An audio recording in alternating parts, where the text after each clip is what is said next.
This is the Detroit Sports Podcast Network. And welcome back to episode number 2 of Top Shelf. I, of course, am your host, Mike Putnam. And with me, as always, my buddy, Greg Bishop. Greg Bishop. That's Greg. How you doing today? I'm good, buddy. How are you? I'm great. You know why? Why? Because the USA is kicking ass in the Worlds. They sure are, eh? They are up there, over there in that tournament. That's been some solid hockey. That's fun to watch. I like that we get that even in non-Olympic years. Yes. We get the Worlds. It's pretty solid. It's a very fun tournament to watch. And, of course, with a close eye on the Red Wings that are playing in the tournament, who two of them that I just want to discuss real quick, two integral parts of the Red Wings right now is Anthony Mantha and Dylan Larkin. For those that probably did not watch, because they're not all hockey addicts like I am, USA won today. That put them in the semifinal round, and none other than one Dylan Larkin hit the game winner to put them in the semifinals, which is his second game-winning goal in this tournament, which is pretty good. His other stats aren't really through the roof at all, but he's playing very solid hockey, which is good to see, especially for Team USA. And Anthony Mantha, the truck that is Anthony Mantha, this guy everyone knows who he is by now. If you're a Red Wing fan, he's big, strong. As soon as he gets to, and I know Adam has said this a few times, if he can stop breaking his hand on other people's faces and not miss some games, this kid's going to put together a solid year. I've been paying attention to what he's doing up there, and I think the only thing that's not working for him currently right now is his percentage behind the three-point arc is down a little bit.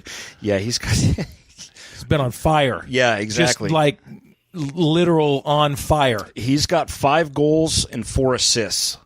In like 6 games or something, right? That's unbelievable. He's averaging about a goal a game, and it's the assists on top of that. And I know that I did post on Twitter at our Twitter which is at Top Shelf DSP, of course, on the Detroit Sports Podcast Network. I posted a goal that he had made the other day where he was coming in off the right side with a defenseman basically right in front of him. And he had nowhere to go, so he threw a stick between his legs and flicked this over the goalie's shoulder into the net. It was absolutely disgusting. I watched it 3 times before I really understood what had happened, because there was so much that happened in such a short amount of time that I was like, how did he get that over the goalie's right shoulder? Oh, wait, it went over his left shoulder. Wait, was that between? Oh, exactly. Nuts. For first and foremost, a guy his size has zero business having hands that good. It was pretty impressive. If it's one of those goals that hey man, did you see that? You got to see this goal. Then you see it on YouTube, and like you said, you have to watch it a couple times to really get a good view and see what he was able to do on skates coming in towards the net. It was impressive. And he had 2 defenders on him too. He did. He had 2 defenders and the goalie. He made basically a goal out of nothing, and it was impressive to see. Now, it was really awesome. With Mantha, for me personally, again, obviously a huge Red Wings fan, this means to me that he should have a big year next year. And all signs are pointing to him having his breakout year. He had a good year last year. It wasn't bad. He had some nice scoring, really had some good games, put some good games back to back. But he really should have a breakout season in 2019 based on what we're seeing on the Worlds. Now, the other argument to that is, it is a world tournament. These are not all NHL players, but these are still damn good hockey players that are playing in some sort of league somewhere.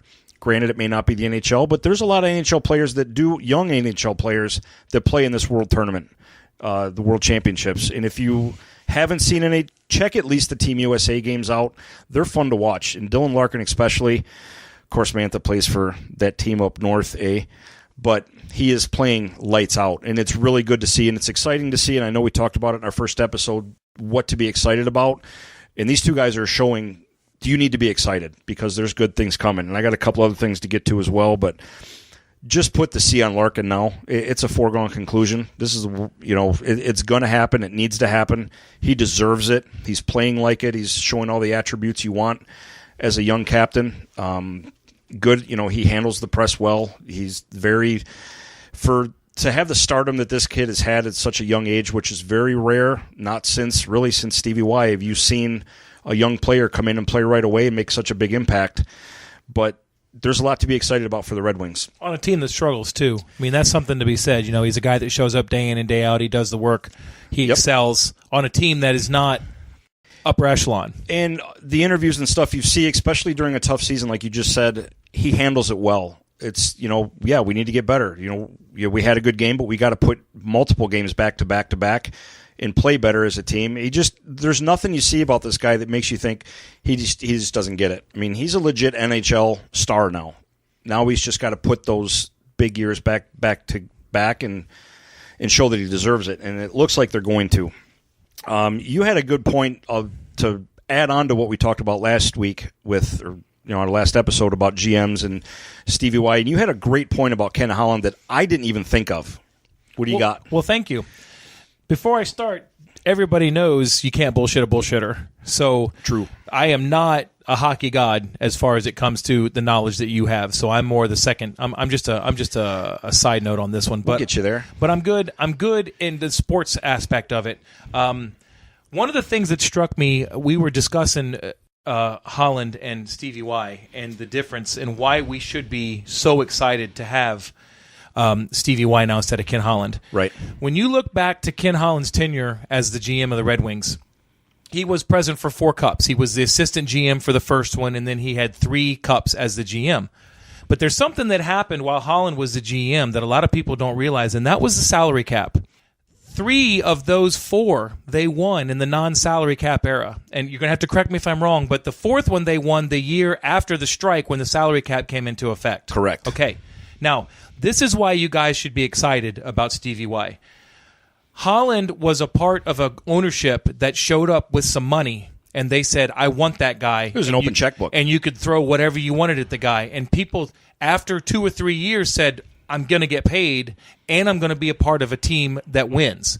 So you had, like you said, at one time, I think 7 legitimate Hall of Famers skating for the Red Wings. 2002. Now, when the salary cap went into effect, the first year, the salary cap number was $39 million. The Red Wings payroll that year was $77 million. $77 million. $77 million. So they were buying, and there was nothing wrong with this because they played within the rules. They were buying the cup. They had the best players in Detroit because they would say, oh, you need $50 million? Well, here you go. Because we're going to make that. Because we're going to sell out the arenas. It's Hockey Town. We're going to make the money. We don't give a shit. We want to win. At that time, people were comparing them to the Yankees. Absolutely. Because it was just open checkbook. That's exactly what they were doing. Look at our history. We're going to give you a check. Come play with us. We'll win a championship. That's absolutely correct. Yep. When that first year kicked in, one of the rules was they allowed a team to take 2 contracts, and they got amnesty for those contracts. So that's the only reason they were able to keep that core together the way they did. But as soon as the salary cap era started, the Red Wings declined almost immediately. Some of that had to do with age and retirement. Some of it had to do a little bit with injury. But when you look at Holland and the salary cap era, when he was mediocre successful, he had quite a few playoff runs. And you look at Yzerman as a GM in the salary cap era, Yzerman understands how to get people to come play for him for below what their market value might be. I mean, for Christ's sake, Steven Stamkos' contract in Tampa is $10 million a year. Right. So we, all of us, have a reason to be excited because we now have a guy who understands talent and hockey and how to manipulate the numbers. And I'm wearing shades, bro, because the future's bright. Yeah, it's a good point, and I can't believe I didn't think of this, but he's only operated in the salary cap era, so he doesn't know any other way, which is exciting because, like you said, he gets it. And, we touched on it in the first episode, what he was able to do in Tampa, and he gets it because that's all he's ever known, which is good. Speaking of being excited about the Red Wings, the Worlds are going on, like I said before. There is a player that the Wings just signed. I don't know if it's official yet, but the agent has even come out and said that he's going to sign with the Red Wings. He will be with the Wings as soon as the World Tournament is over. And that is the defenseman Oliver Koski. And he had played overseas, obviously, in the European leagues. And he is a defenseman that I honestly didn't know much about. I had read some good things about him. So I spent some time over the past weekend doing some research on him, looking at some video. I posted a video today on our Twitter, which is at Top Shelf DSP, of some highlights of this kid. And I'll tell you what, he's impressive. For a defenseman, he's got a slap shot that you'll see in that highlight reel that is very similar to what Martin Ferk has. Now, Ferk hasn't really panned out yet in the NHL, but if there's one thing Ferk's known for, is that his slap shot is going to kill somebody someday, and it's frightening when he unleashes that thing. So you would say it's fair to say that Martin Ferk has a Happy Gilmore-style slap shot? It's ridiculous. YouTube Martin Ferk's slap shot, and it is, I believe, it was either last year or the year before, he literally broke a goalie's glove. He's got a heavy shot. Well, this Koski has a slap shot that is going to greatly help on the power play because, unlike Ferk, Koski plays defense, and he is skilled. Like, he makes really good passes as well as shots. On the power play, that's really going to come in big. He's got incredibly soft hands, and he can make, from what I've seen in a lot of the highlights and what I've read on the scouting report on him, he can really make good passes out of small spaces. Like, when he's covered, or he can find the open spot when necessary to hit somebody when they're open, which is huge. He's only 23 years old, which is young, which, again, is the movement that Detroit, thankfully, is now going in the direction of. He's got a right-handed shot. I know everyone looks for that left-handed shot, but regardless, when you're 6'3", 187 pounds, and you're unloading a slap shot that can do what he can do, it's only going to benefit your power play, especially with his playmaking ability. In a 59-game season, he had 51 points. 19 of those were goals, and this is a defenseman. So he's offensive-minded, but does not abandon the role of playing defense. It's nice to have that guy back there that knows how to shoot, that can hang out at the blue line just in case. Yeah, especially, again, for what Detroit has been struggling with for the past few years, is defensemen that actually play defense. Ain't that right, Erickson? God, if I could Thanos snap that guy's contract away, I sure would. But Koski is really going to be someone to watch, to be aware of. By no means am I saying he's going to be Lidstrom right out of the bat. I mean, nobody is. But he's going to make an impact, in my opinion, right away. He's going to be in one of the top rotations based on, again, what I've seen, what I've read, the highlights. I've watched a lot of highlights on this kid, and they're impressive. Now, it's not against NHL talent, but it's against good talent overseas, and the way he's playing in the tournament right now, it's definitely one of those players that, because he's coming to Detroit, you should know about him. Yeah, and don't crap on the guy just because he played somewhere else, because he may not be a Lidstrom, but he may be an upgrade over somebody on that roster, and that's what's important at this point in the season. He's going to be an upgrade probably over half of the defensemen we have right now. Well, there you go. Which is big. My opinion is, I know that you need that skater, that goal scorer, but I think defense is what turns it around for a hockey team, because you stop goals, obviously, which is most important, but a good defenseman helps your offense by transitioning from defense to offense because they can handle the puck. Yes, and another thing that's going to be helpful is the way that he plays, the way that he skates. It's not only going to help the penalty kill, it's also going to help the power play. The power play for as well, sure. Because he's got that heavy shot. He can make the good passes, and he will join the rush. He'll get up in there. He'll get dirty, and they should improve right off the bat just by having this one kid play. And again, he's 6'3", and he's only 23 years old, and he's already this skilled. That's huge. That's really impressive, and I'm really excited about it. And you should be too. So I do want to get into, I put up a poll a few days ago, last week, and I wanted to see who everyone thought, as far as free agency comes, who's your top choice? Like, if you're writing the check, or if you're the one pulling in a free agent, who's going to be your top tier player that you want? And the choices that I put out there were Karlsson, Bobrovsky, Panarin, and other. And overwhelmingly, and we had over 150 people participate in that, so I want to thank you guys all for getting involved with that and going in that poll. And I'll have some more here coming up shortly in the coming week. Erik Karlsson was by far the majority, and I can't disagree. That's the guy that I want the most because, again, that's an instant top-line defenseman on this team, which is greatly needed. And surprisingly enough, his cap hit is only $6.5 million. Now, the Red Wings have a cap space of upwards of $30 million. I don't know what the exact number is going to be because the cap could raise a little bit, but $6.5 million, and that's per year. I'd pay that for Karlsson. Now, is he going to command more? Probably, but that's just kind of just going off the numbers that they're showing right now. Bobrovsky, the goalie from Columbus, was second with 22%. Karlsson had 46% of the votes, which makes perfect sense because I totally agree.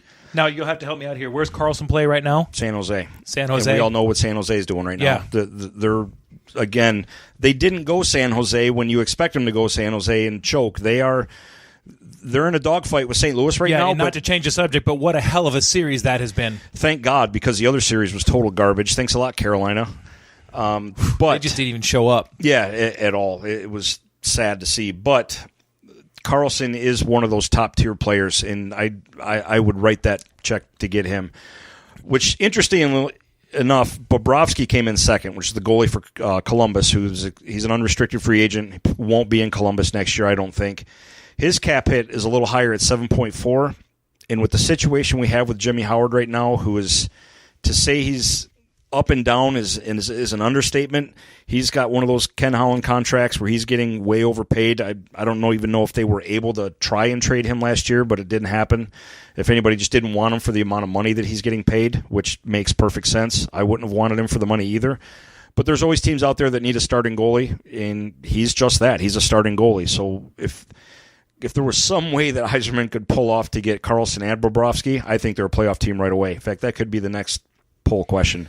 I believe they are a playoff team with a couple of major signings. I'm not saying they're contenders yet, but at least they'll be in the running for the playoffs, in my opinion. One of the things to keep in mind, too, is you might be okay with Osgood. I don't think he's a top-tier goalie. He retired.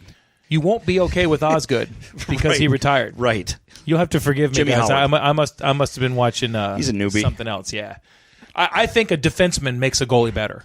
I think a better defenseman makes a goalie better, which was going to be my point there. Right. I mean, I will pull from my own experience a few years ago when the Lightning were down a little bit. They had Ben Bishop still. Yep. And Bishop was up and down and up and down. And then the next year they got Hedman and their defense went way up. And guess what? Ben Bishop's percentages went way up. It makes a huge difference. So I apologize to all the people in Hockey Town there for totally blowing that one. That's okay. Mama Bear's got you.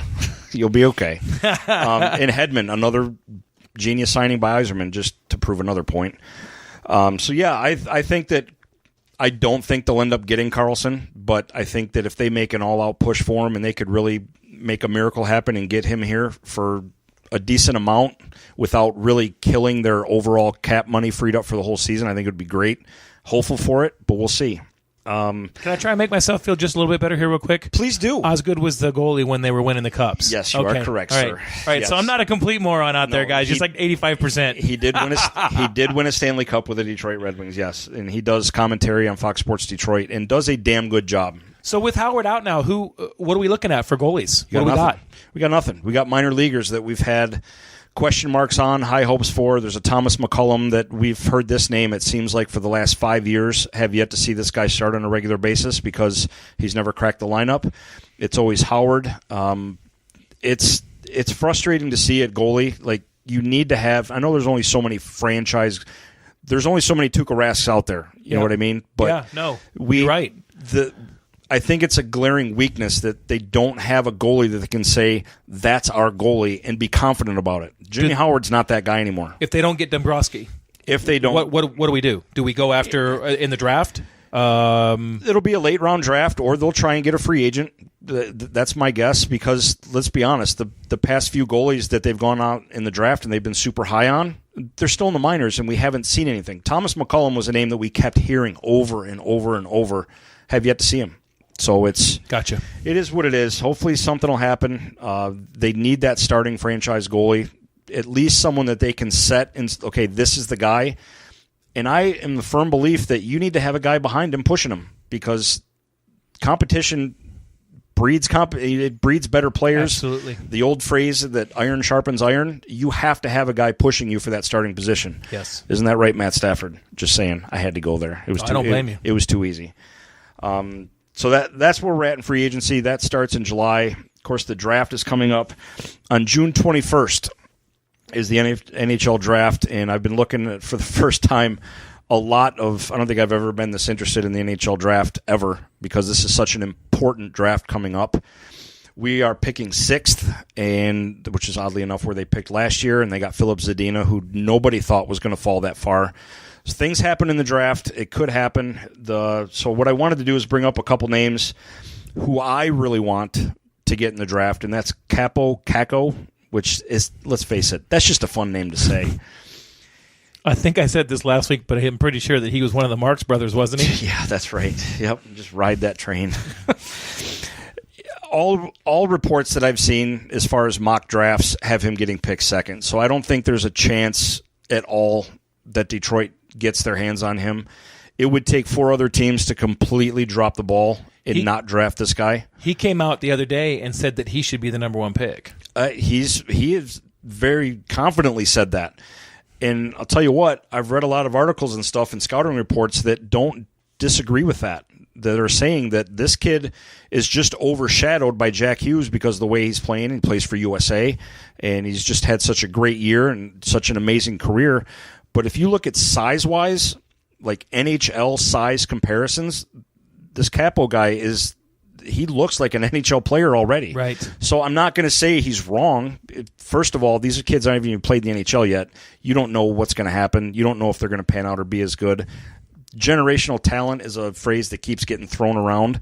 That, it seems like every year there's that one generational talent, like Tavares, Connor McDavid in Edmonton, which, yeah, he's a damn good player. But my point is, you just don't know what you're going to get in this draft if they're going to end up being with all this hype behind it. Because let's face it, for an 18-year-old kid, that's a lot of pressure and a lot of expectations to live up to. Not to mention the fact that you're going from just being an 18-year-old kid who might have a problem putting food on the table to being a millionaire. Well, so let's face it. These kids are playing hockey. Mom and dad are doing okay. There's food on that table. That's a good point. Yeah. That's a very good point. None of these hockey players are struggling for anything. That's my guess anyway. It's not a cheap sport. I know. I play it, and that stuff took me a while to get my equipment together. It's not cheap. So what I did was I wanted to get a couple other names that are my hope that they go after, and I think there's 2 names aside from Kako that Wings fans should be aware of. And if you hear one of these 2 names on draft day on the 21st, you should be super excited about. And oddly enough, they're both centers, which it'll be nice to have some more scoring, but I would like to see more defense. But the level of talent both of these kids have, the first one being Kirby Dack. He has got incredible size. He's 6'4", 200-pounder. That's a big boy, especially for a center. Especially for a center. I mean, that's a big kid, and he's got the highlights and stuff that with these names you have to do your research because these aren't household names yet. So you got to look it up and you got to see how they play. Dak he's big. I mean, that's 6'4", but Shaquille was like 7'2". Yeah, but you ever see Shaquille on skates? Oh, yeah, okay. Different. I forgot that. A little more athletic ability required in hockey, unlike basketball where you just got to learn to fall on your back. He's got incredible size, 6'4", like I said, 200 pounds as a center. That's a big kid coming through the middle. He's got great puck skills. He can handle the puck very well, even when he's got pressure on him, which is important to see. He's very offensive-minded, which means he's looking to score, which, as a center, you have to have that mentality. He's also very good at passing. There was quite a few highlights where it shows him coming through, where he's getting, it looks like, to be double-teamed, and he made a great pass to find people open. That's huge to see, especially like we were talking about Mantha. When you get that big and you've got those good of hands, that's going to be refreshing, and it's going to be something we desperately need for the Red Wings as well. So he's big. And another name at center, not quite as big, but he does play for Team USA and does also get overshadowed by Hughes a little bit, and that's Alex Turcotte, 5'11", 190. But this kid at 5'11" is absolutely fearless. He will go into the corner without even thinking about it. He's going for those dirty plays in the boards, doing the work that you wouldn't expect a center to do, really. But he's a gritty, smart. Another word that you use with him quite a bit is patient. And as a center, to be patient, to allow plays to develop, that's going to be super important. Also, a very, very good penalty killer. He's quick, can chase down the pucks. Again, something the Wings have desperately needed is a good penalty killer. And he's not afraid to block shots. I don't know if you've ever taken a slap shot to the back or the leg or anything like that. It hurts. And I've taken it just in beer leagues, but to take it from an NHLer and just throw your body out there without hesitating, this kid's tough, and he's an incredible two-way player. He's up and down, almost Datsuk-like. He can get up the ice, but he can get back to play defense, and that is a massive advantage to have for a young kid or any age really to be at center playing for the Red Wings, and I think it'll be a huge help. Nice. So I'm really hoping that they have a good draft. Again, those two names that I'm hoping that you hear are Kirby Dack and Alex Turcotte. If for somehow you hear Capo Caco get drafted by the Red Wings on the 21st, you're going to hear me screaming all the way from Florida because I think that's going to be the steal of the draft. It happened last year, even though Zadina didn't get much of a chance. I fully expect him to be on the roster this year, but we'll see. We'll see how it goes. That'd be great. Yeah, it would be. But that is, I'll probably throw that up as a poll later on to see what's going on. Hey, where do the Blackhawks draft again? Don't even get me started, dude. Don't even get me started. I don't even want to talk about what the Blackhawks did because that was just borderline criminal. Yeah, well, you know what? It happened in basketball, too. It did. The team that had a 6% chance to get the number one, well, they got it. What a surprise. Lotteries have to go away. They do. It should be the worst team with the first pick. I agree. And we will talk about that again at some point. Yep. I wanted to bring up something that I read about. Apparently, Gary Bettman was doing something in Canada this week. I don't know if it had to do with the Worlds or what. Pissing off fans? But he doesn't have. That's not specific to Canada. Yeah, that's worldwide. He was grilled by a federal member of parliament this week whose name is, and I'm going to butcher this name, Doug Yolfson, Eylfson, Doug Yolfson. And Mr. Yolfson's issue was, Mr. Bettman, why are you allowing the players to fight? In the NHL. In the NHL. Hockey. In hockey, where you go to a fight and a hockey game breaks out. Well, right? Not as much as it used to be, but it's part of the game. Not as much. It's part of the game. Did he not look and see that fighting is actually down right now? It's way down from what I can see. Fighting is nowhere near as prominent as it was, say, even 5-6 years ago. You don't see it happen as often. Is he at the UFC meetings talking to them about seriously? If he's Canadian. It's hockey. You're from Canada, and you're complaining about there being fighting in hockey. Just thought that was worth bringing up. It's fighting it's been part of the game forever, especially Detroit fans, Bob Probert, Joe Kocur. Fighting is something that will never go away in hockey. It's gone down, which is good, especially for guys like Mantha. Stop fighting, for God's sakes. When you've got talent and skills and you're missing games because you got a busted hand because you broke someone's face with your hand, those are the players that really got to get away with it.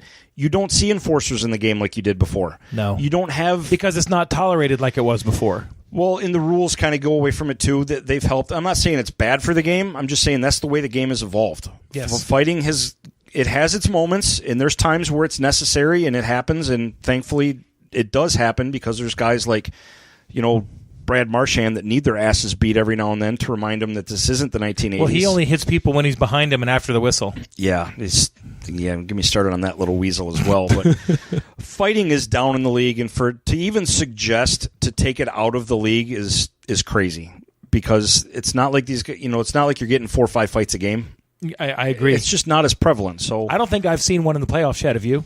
I have not. You get a lot of those big scrums and people got people in headlocks. Yeah, people are pulling or Marchand punching people in the back of the head and then skating away like Bugs Bunny. But whatever. Even though these guys coming out of college and high school are 6'4", 200 now, this game is more about speed and precision than it ever has been.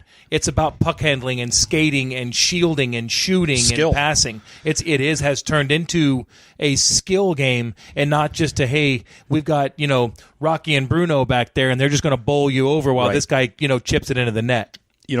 Like you said, and that's a good point because the game has changed. The hooking, the holding, the interference, which for all intents and purposes but Mario Lemieux retired because he was he had some injuries and stuff too, but he was so fed up with the way the game was, the clutching, the grabbing, the tying up, the hooking, and stuff that wasn't called that was really keeping the skilled players back. That stuff went away. Now, you take a Mario Lemieux in today's game in his prime, then, dude, he's unstoppable. He's a 150-pointer. It would be crazy to see, but it's nice to see the league in the state that it's in now.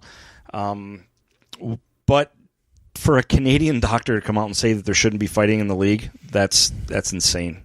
But he's Canadian, so he probably had one too many moose heads, and You know, he got a little ramped up with his opinions on it. That's all. Or my guess, he may have played in the juniors and got his ass beat really bad and still bitter about it and doesn't want to see fighting in the league anymore. Apparently, he's actually a physician who worked at an emergency center, and he doesn't like to see people get hurt. So, I mean, I see where he's coming from. I don't like to see people get hurt either, but, I mean, it's a known entity at this point, you know. Yeah. You don't show up at a hockey game and go, wait, there's no fighting tonight, right, Coach? It's not how it works. Just learn how to fight. Yeah, that helps, too. You know what I mean? Or just... I don't know why he's pissed off. These guys are giving him business. Yeah, right? That's kind of like a funeral director. The business is never going to go away. Job security. For sure. So, but that's all I got this week. Next week, or the next episode, we're getting closer to the draft. The World Championships will still be going on. Hopefully there'll be some more rumblings. We still haven't heard word one out of Datsuk. We don't know if what he's going to do or where he's going to play. And, unlike Adam... or what the NHL's ruling will be on that, because he can come. He's unrestricted. Okay, it's the NHL I thought Detroit played some trickery there when they traded his rights away to Phoenix. No, it's just straight up. They just traded his rights away. That's all they needed to do. It was a brilliant move I will give Holland credit. That was a brilliant move. He dumped a lot of salary right there. But I know Adam Doc and Jock show does not want Pavel Datsuk to come to the Red Wings. I do want Pavel to come back to the Red Wings for a couple years for the right price, and that's the key. I don't want to see Datsuk come back playing for $10 million and chewing up a lot of salary. We could be taken away for some other skill positions. If he comes in for a reasonable, what do you consider reasonable? 5 for him to come in? I'd say 3 to 5 per year. For a couple, maybe a 2-year deal. On 3 to 5, maybe throw some incentives in there, or however they can get away with it. Yeah, to not affect the salary cap. That's the biggest concern. I would think anything over 5 would be overspending. I completely agree. I honestly, he's 40 years old. Granted, he is who he is. He's amazing, but he is over 40, and a lot of youth on this team. Anything over 4, I think, is too high. You got that history and that. That's what I was saying. Anything over 4 would probably be too high. You've got the whole sentimental value attached to it. It would be great. I think it'd be a huge help for the youth on the team, and to help maybe get those other players like Ferk and them some more opportunities to score to make themselves better. He could do that, but anything over, I'd say $4 million, I wouldn't do it. Adam, what do you think? Let me know. But yeah, please respond. I really appreciate everyone getting back to us on the poll. Again, over 150 people, which was awesome. You can hit us on Twitter anytime at Top Shelf DSP. You can also respond at Detroit Podcast. That's John from the Doc and Jock show is very good. So is Adam about getting back with everyone in the Flick Chat app as well. If you're not in that Flick Chat app, you really need to. We get all kinds of awesome back and forth on a lot of different subjects. So please join in on that as well. And appreciate you guys listening. And we will be back in 2 weeks and see what's going on with the Red Wings, and we'll get through the summer. Thanks, guys. Thank you.